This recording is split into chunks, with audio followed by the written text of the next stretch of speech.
केंद्रीय विद्यालय का एडमिशन का सिस्टम बदल गया है।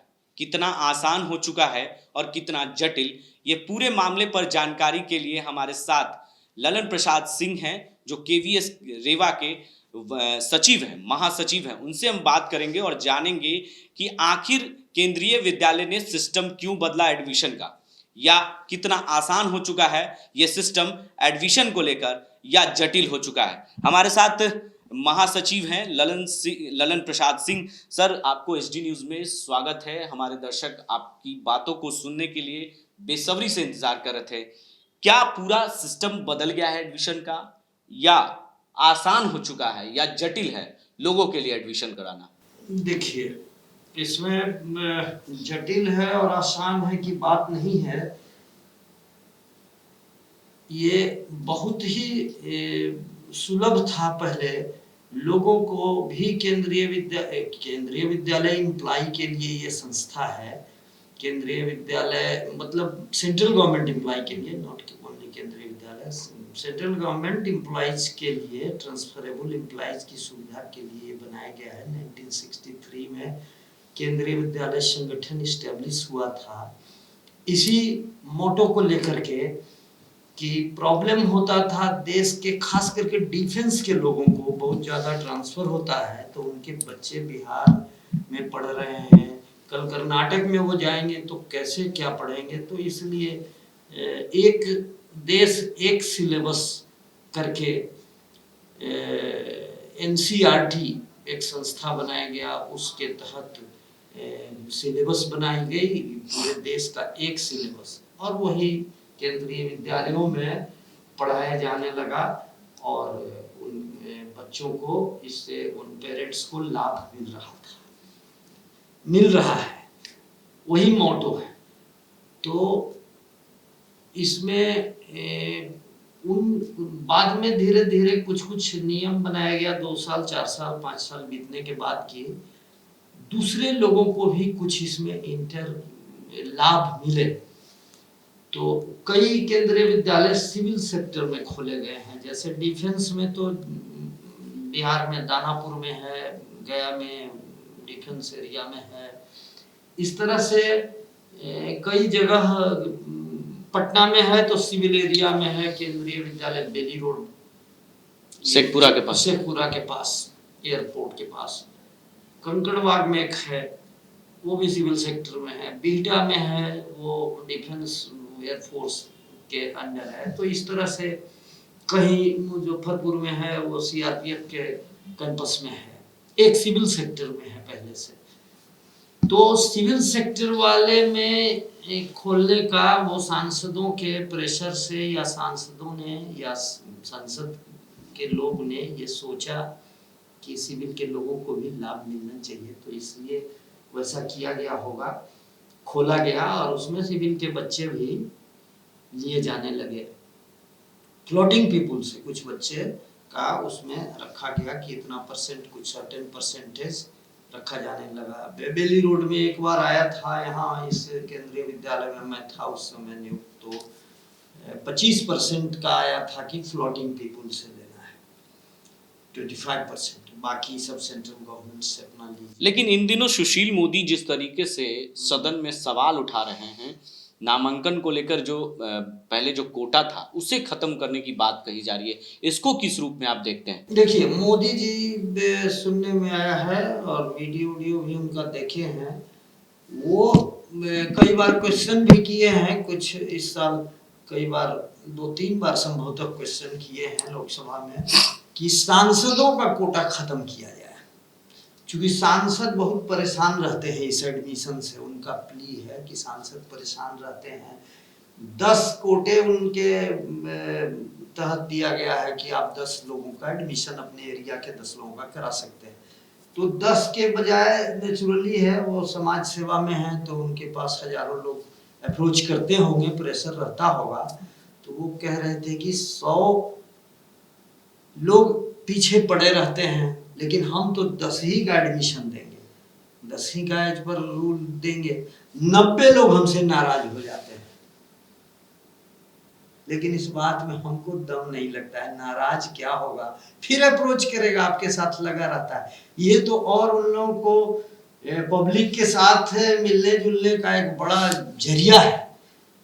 उन लोगों को लाभ भी देते हैं, 10 का एडमिशन करा रहे हैं, तो उससे पब्लिक का एक सेक्टर अटैच है। ये तो मतलब ऐसा कुछ नहीं है कि उससे सांसद प्रेशर में रहते थे। सांसद तो इसी के लिए है ही काम। ललन जी, एक सवाल है हमारा कि जी। आरक्षण मिलना चाहिए कि नहीं मिलना चाहिए केंद्रीय विद्यालय में? केंद्रीय विद्यालय में देखिए आरक्षण तो है। हम्म। एससी, एसटी, ओबीसी जो भी गवर्नमेंट का रूल्स है वो आरक्षण सारे हैं पहले से। तो क्या इसे खत्म कर देना चाहिए? नहीं खत्म करना चाहिए, इससे बहुत लोग नाराज होंगे, बहुत लोगों का भला नहीं होगा। और एससी एसटी तो वो उसको नहीं खत्म कर रहे हैं, वो तो रहेगा ही। दूसरा अन्य फैसिलिटीज है, वो कोटा नहीं है। जैसे शिक्षकों का बाल बच्चों का एडमिशन, रिटायर्ड शिक्षकों के नाती पोते का एडमिशन, ये फैसिलिटी है। जैसे रेलवे में रिटायरमेंट के बाद भी पास देते हैं, बीएसएनएल में रिटायरमेंट के बाद भी टेलीफोन सुविधा देते हैं। तो ये चीज या और भी बहुत सारे सैकड़ों। लेकिन केंद्र में इसकी मांग उठ रही है कि नाती पोते को भी अब जो है आप लोगों को जो टीचर हैं केंद्रीय विद्यालय का उसे हटाने की बात हो जा रही है, क्योंकि उसके लगातार जो है आप लोग के तरफ से कई कोटे दिए गए हैं टीचरों को, वो कोटे खत्म करने की बात हो रही है। कोई कोटा नहीं दिया गया है, एकमात्र ये फैसिलिटी केवल रिटायर्ड टीचर्स के लिए यही है कि उनके बाल बच्चे पढ़े।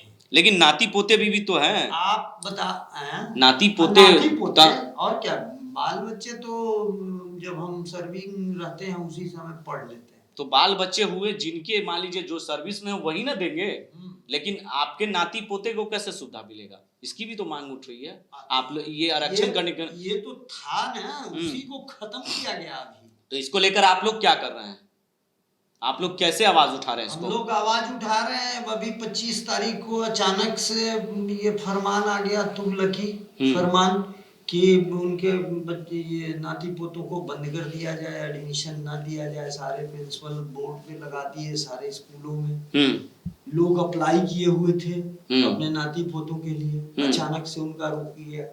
चाहे केंद्रीय विद्यालय का एडिशनल कमिश्नर, ज्वाइंट कमिश्नर से लेकर के चपरासी तक जो भी है, सबके बाल बच्चे नाती पोते का एडमिशन अचानक से ब्लॉक हो गया है अभी। तो हम लोग 25 के बाद 26 को 27 को एक वर्चुअल मीटिंग पूरे देश का किए हैं। मैं Kendriya Vidyalaya Sangathan retired employ teachers welfare association है हम लोगों का दिल्ली में सेंट्रल लेवल पर, उसी का एक बिहार में हम यूनिट हैं, उसके जनरल सेक्रेटरी हैं। बट उसके मैं उस एसोसिएशन का मैं प्रेस सेक्रेटरी भी हूँ।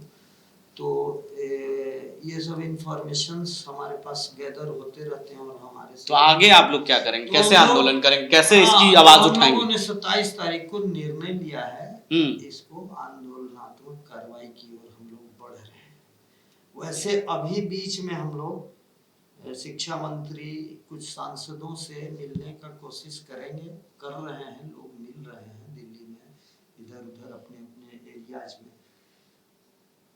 वो लोग क्या रिस्पांस देते हैं और कितना शिक्षा मंत्री को कन्विंस कर पाते हैं, उस पर थोड़ा सा आंदोलन डिपेंड करेगा। वैसे हम लोग घोषणा अभी कर चुके हैं, 20 मई को देश के प्रत्येक क्षेत्रीय कार्यालयों पर, रीजनल ऑफिस जहाँ जैसे पटना में है तो यहाँ पर बैठते हैं डिप्टी कमिश्नर, तो उनके कार्यालय पर सारे रिटायर्ड कर्मी 80 साल 90 साल के बूढ़े लोग जुटेंगे।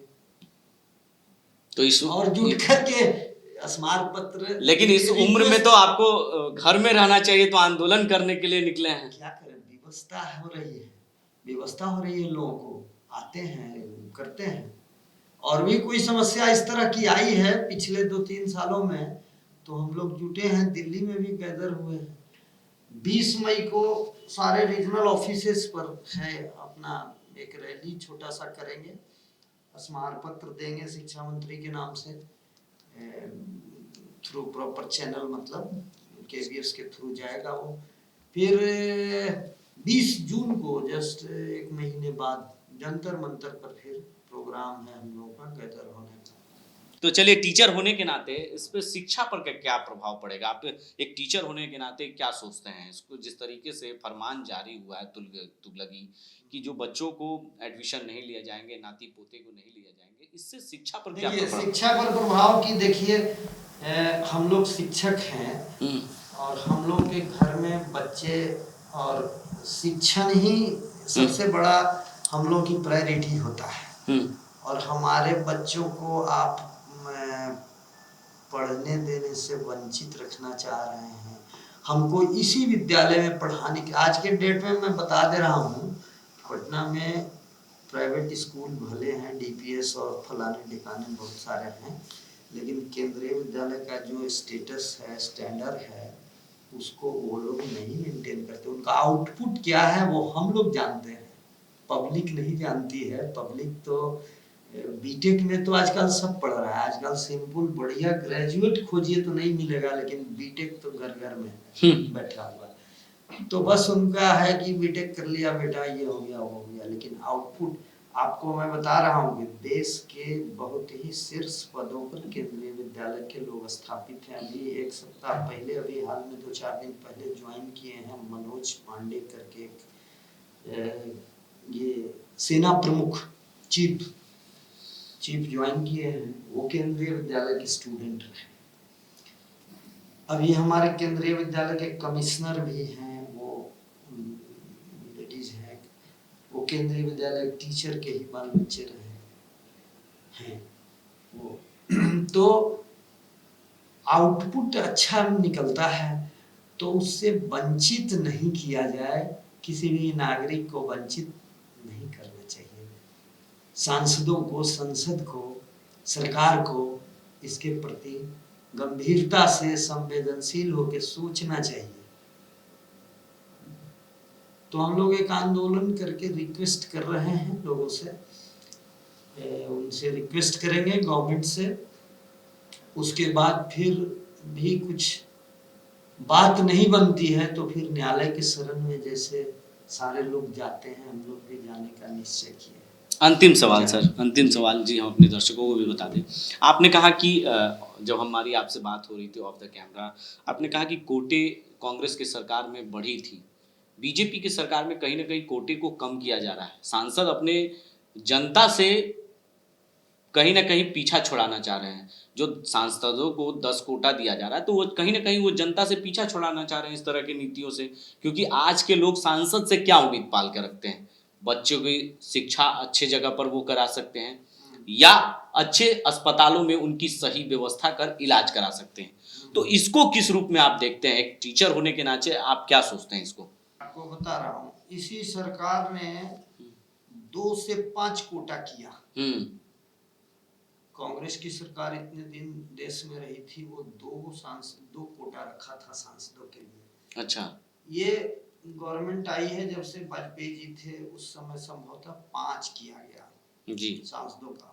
लोग बहुत खुश हुए जी, और एरिया के लोग भी, क्योंकि हम लोग के पास इंटरेक्शन होते रहता था पब्लिक से ना, स्कूलों में जी जी लोग जी, आते हैं तो बड़ी जी। प्रसन्नता होती है कि चलिए बहुत राहत की बात हो गई, ये 5 कर दिया। हम्म। अभी 10 का आ गया और प्रसन्न हुए लोग। और लाइव भी करने का मौका मिल रहा था। जी जी मैं नाम नहीं लेना चाहता हूँ, लेकिन कुछ सांसदों से मेरी बात भी है जी, उन्होंने कहा कि बहुत बढ़िया किया, देखिए मोदी जी ने ये किया वो किया, 10 का कर दिया, हम लोग को थोड़ी राहत मिल गई जी।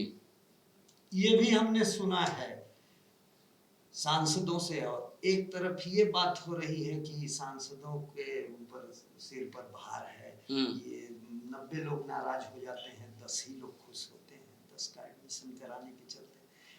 तो वो चीज हमको तार्किक नहीं लगता है। दूसरी बात, एक ये भी सुनने में आया है न्यूज से, अखबारों के न्यूज से, कि आरक्षण जो है वो अच्छी तरह से इम्प्लीमेंट नहीं हो पाता था इन प्रकार के फैसिलिटीज के चलते। इसको कोटा नहीं कहेंगे, इसको आरक्षण नहीं कहेंगे, बहुत प्रकार का केंद्रीय विद्यालय फैसिलिटी पब्लिक के लिए है। जी जी। जैसे शिक्षकों का तो हम लोगों का हो गया, रिटायर्ड का और वर्किंग का बच्चों का मिलता था। ये 40 सीट जो होता है कि एक सेक्शन में 40 अलाउड है, जी जी। तो उस 40 के ऊपर ये है। हम्म। हम लोगों का जो एडमिशन होता था बाल बच्चों का, जी। वो हम लोग जुलाई में 31 जुलाई को 40 बच्चों का एडमिशन फिनिश हो जाता है। उसके बाद टीचर्स के बाल बच्चों का उसमें एडमिशन कराया जाता है कि आप चलो कर सकते हैं पहले भी, लेकिन दूसरे का मारा जाएगा। हम 40 में मान लिया 2 बच्चे टीचर्स का ले लेते हैं तो 38 ही जनरल लोगों का एडमिशन हो पाएगा।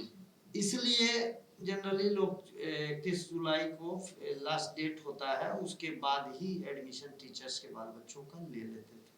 तो इससे आरक्षण कोई प्रभावित नहीं होता था।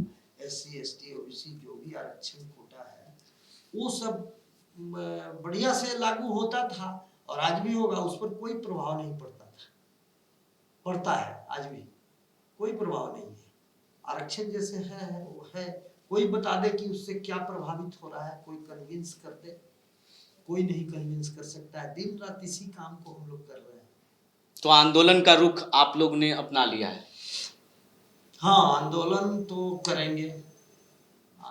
आंदोलन किस तरह का आंदोलन होगा? शांतिपूर्ण? हाँ, शांतिपूर्ण। शांतिपूर्ण। हम लोग वो आंदोलन नहीं कर सकते हैं, तोप चलाएंगे या गोली चलाएंगे और अभद्र रूप से कुछ ऐसा कुछ नहीं। तो आपने तिथि भी तय कर ली है? हाँ, तिथि भी तय कर ली है। 20 मई को 20 मई को पूरे देश में रीजनल ऑफिस, क्षेत्रीय कार्यालयों पर डिप्टी कमिश्नर जहाँ बैठते हैं वहाँ पे धरना देंगे। धरना नहीं, रैली करके 1-2 घंटे का प्रोग्राम है, 2 घंटे 1.5 घंटे का। तो देखिए, आपने सुना कि किस तरीके से हमारे साथ जो KVS के महासचिव रेवा के, उन्होंने ललन प्रसाद सिंह ने सीधे तौर पर जवाब दिया और कहा कि शांतिपूर्ण तरीके से हम सरकार से मांग करते हैं, जो तुगलकी फरमान जारी की गई है सरकार के द्वारा, वो फरमान जल्द से जल्द वापस करे, नहीं तो आंदोलन और उग्र होगा और अन्यथा सरकार इतने से नहीं मानेगी तो हम न्यायालय का दरवाजा खटखटाएंगे। आगे की अपडेट्स के लिए आप बने रहें 10 न्यूज़ के साथ और देखते रहें 10 न्यूज़।